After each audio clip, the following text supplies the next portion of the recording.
is it still going on? Because in today's society, we've seen those are felonies. Traveling with those meds and giving out prescriptions in illegal states. There's a lot of stuff there, man. And you know, football, all professional sports, they get special treatment from the government for antitrust and for all of those things because they're technically monopolies. They get special treatment, and a lot of those things are affected here. You could shake a lot of glasses up here and stir a lot of people up if the wrong things come out. So it's something very interesting to keep an eye on here. And then, of course, we don't even know what, if anything, may have turned up the other day. We just know the various teams and doctors that were searched.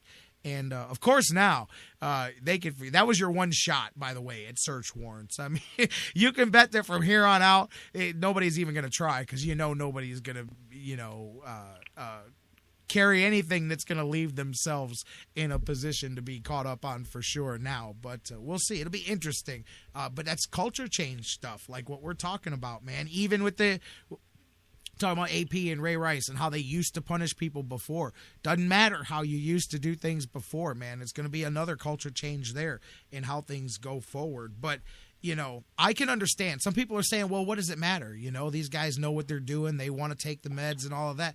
But there's reasons. And I'm not trying to sound all goody two-shoes, but there's reasons why there's a step in between just getting a shot of Demerol or a prescription for a painkiller, even if it's just a 5-minute conversation with a doctor. It's just because when you don't have a paper trail of all of that stuff, then you get into the situations where you see the star doctors, you see the guys that'll start giving you, hey, you're the quarterback, you need a little something extra for pain, I'll hook you up. Well, meanwhile, there's 5 other doctors that are also hooking the quarterback up or whatever, and that's how guys get drug addictions, because one doctor can't look and see that 3 other doctors also hooked him up with the same thing. There's a lot of things that fall through the cracks at that point, and you have to have the fail-safes of simply having those rules of how things are prescribed and having to actually be seen by somebody for just a matter of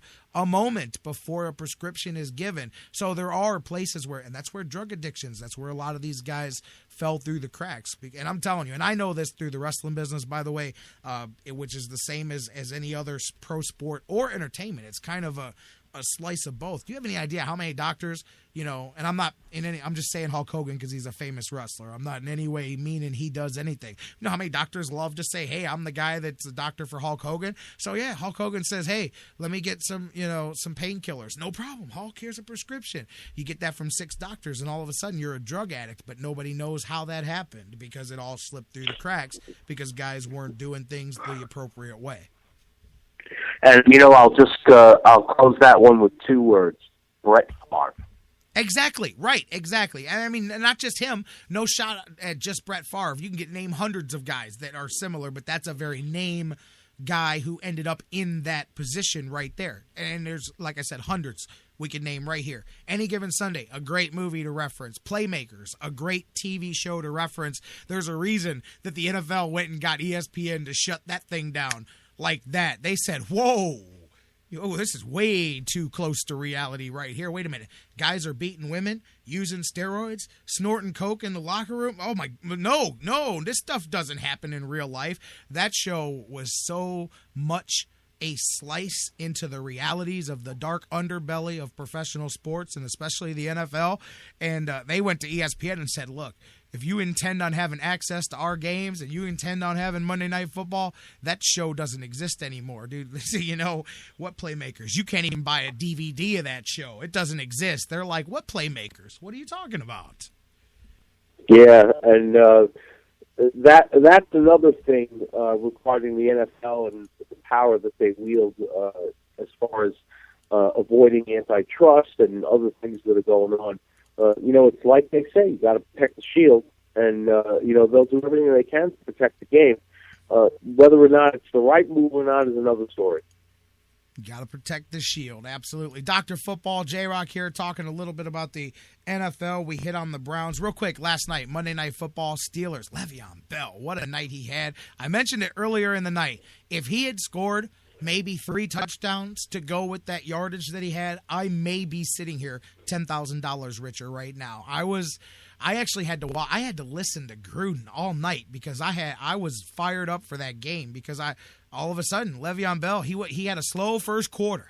Then he started going, and I was about 50 points away from $10,000 on DraftKings, man. And I'm watching him go in the second half, and I said, man, couldn't he have just got a couple of those into the end zone? Anyways, so big difference from winning $10,000 and $35. But hey, I'll take the $35 and I'll put it in the pocket, and I'll try it again. But yeah, and it's tough rooting for a Steeler. By the way, let me just put that out there, man. It's very hard, but like I said yesterday, for $10,000, I'll take a shot at that. That's for sure. Anyways, though, good game last night, and the Steelers almost lost. Hey, man, I'll tell you what, Mettenberger did all right there. How about that touchdown right at the end of the half when it looked like they may not be trying to do anything? Good job catching Pittsburgh slipping, but a comeback down the stretch. And what a job! I will say this: what a job by the Steelers after the final 7 minutes of the game, not giving that ball back to Tennessee. Every conversion that they needed, Bell got it for them. They ground out the whole final half of the fourth quarter, held on for that victory last night to temporarily put themselves back atop the AFC North. Well, first of all, Jared, Tennessee's a terrible team, so they played over their heads last night, and I'm not surprised because they do have some self-respect. But, you missed the most important thing in this whole thing. You did win $35, and that's enough for you and your son to go to lunch. So that in itself right there is a win-win for me as far as I'm concerned. But, Roethlisberger, this man is an enigma to me because, 1 week or 2 weeks or 3 weeks he could be absolutely terrible, and you say, how the heck can the Steelers even be in that game with this guy quarterback? And then he has a game where he's just like, he's the little girl with the curl. He's fantastic, and he looks like he should have won 3 Heisman trophies in college when he barely got drafted. Absolutely. No, absolutely, my man. And you know what? While we're sitting here talking about, and I'll tell you, I say this with a grain of salt because of his personal stuff that he's done. Talking about Ben Roethlisberger. When I say this, I don't mean Ben Roethlisberger the person. I mean Ben Roethlisberger the football player. A lot of Browns fans get mad at me because I always say, get out of here. If he had a different name and he was wearing a Browns jersey, he'd be your favorite football player of all time because he really is a beast of a quarterback. He's just a tough quarterback, and I have appreciation for tough football players, but the rest of the stuff does it in for me with Ben Roethlisberger. But one thing that I'll tell you what, because now this story's evolving. I was going to talk about the running back situation here, and LeGarrette Blount, he walks out on his team last night after the game, got into it with Joey Porter after the game, a little bit of an altercation trying to get him back into the locker room. He was unhappy, very similar to what we began this conversation talking about with Ben Tate. And hey, we may have found a new destination perhaps for Ben Tate if he's interested in being a 1-2 punch with Bell, because word came out of Pittsburgh here just while we were on the air during this conversation that they've released LeGarrette Blount here this morning. And again, very similar to Ben Tate, getting a miscontent or a malcontent, whatever you want to say, out of the locker room and out of a bad situation there. You had to feel, though, that was coming. I mean, they already, from the very beginning of the season, it's been nothing but trouble since they signed him with the contract. I mean, at least Ben Tate stayed low-key until he got mad that he wasn't running the ball. We know about them getting caught earlier this season with the pot on their way to the preseason game heading to Philly.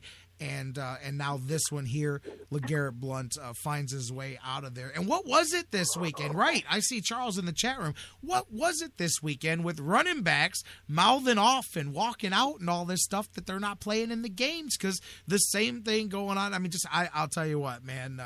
Players in general with that. It's a different era, but story after story of cats walking on their teams here over this weekend's games.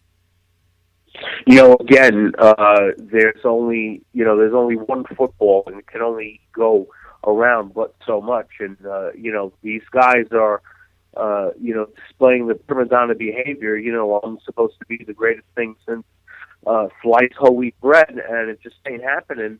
And they're not getting their reps, they're not getting the ball, and a lot of these guys sign incentive-laden contracts that they will not get certain additional bonuses, money bonuses, without hitting those performance marks. So, believe it or not, some of it is actually financially driven, but most of it, for the most part, it's just being a big baby.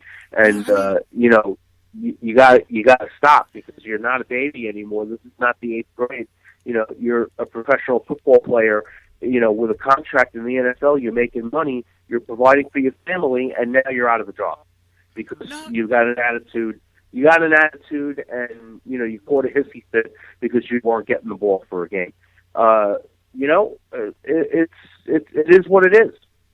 I mean, it's just I don't know, maybe the era that we live in or whatnot, man. But I don't know. I know a lot of players have always not been happy about their situation or whatnot. But is it just me? Is it just it's a different era that we live in that more players are? I don't know that I ever remember hearing stories of multiple players walking out of locker rooms on their teammates and walking out of halftime meetings and getting into just I don't know.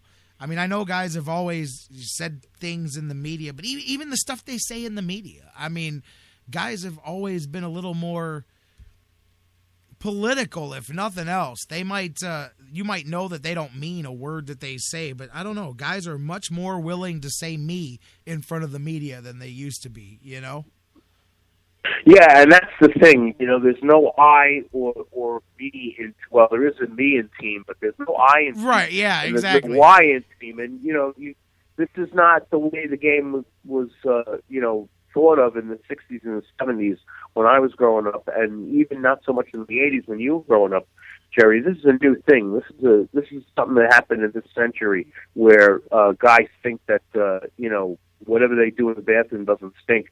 Put it politely. That's about as polite as I can put it. And, that they get to stamp their feet up and down and complain and have a hissy fit. And, there are still some guys in the league that don't act that way. And you could say whatever you want about Robert Griffin III, but this is a nice kid, and he doesn't act like that. And that's because he had parents that brought him up the right way. Well, I hear you there. I don't know, man. I got some people off that way that I talk to that have different opinions about Mr. Griffin III, but I hear you on that one. But you are right. Regardless, there's tons of players that aren't like that. But I just seeing these stories of the guy. Yeah, right. Charles, an entitlement complex. That's a great way to put it there in the chat room. Yes. Charles is absolutely right. It's an entitlement complex. It's a different era. Different era that we live in, man. That's crazy. Different era that we live in, brother, and it is what it is. But I saw multiple stories. I saw Brooks in San Francisco, that situation there. Saw Blunt here, Ben Tate. I'm like, man, everybody's just like, you know what? Hey, I don't know. I guess it's always been there, but I just think guys are much less political about it now. They just don't care. It's like, hey, man, I don't like what's happening, and then I'll just go somewhere else and do it. I don't care. I don't know. Different, but it is what it is, and you guys are out of a job. Go find somewhere else. And I don't understand the teams that line up to re-sign those guys. Like right now, like if I'm the Colts or if I'm the Steelers, if I just let LeGarrette Blount go, because I just saw a half a dozen tweets on my timeline that say Steelers may be interested in Tate. Well, besides the fact that it would be a tick-off move because the Steelers and the Browns are rivals, even though they don't play each other anymore this season, if I just let one guy go for being a malcontent and I already have a stud running back, why in the world would Pittsburgh sign Ben Tate? Why would you bring that in? There's a reason that the Browns just let him go on a Tuesday. There's a reason. There's a reason that they didn't keep him here. Like, you just did the same thing. Maybe the Colts, they're the same team that was dumb enough to trade us a first-round pick for Trent Richardson, so maybe they're willing to bring him in there. Maybe they're desperate enough. But, like, the Steelers, to me, people are like, no-brainer here. If you want to get back at the Browns, how does that get back at the Browns? Well, actually, you help the Browns because you may put a bad attitude on the Steelers. But you and I know how the Steelers are, well, at least how they traditionally have been about attitude problems in the locker room and the wrong type of players. But then they re-sign a guy like James Harrison, so whatever. Maybe they would take a Ben Tate. But my thought would be, well, you just trade one out for the other who did the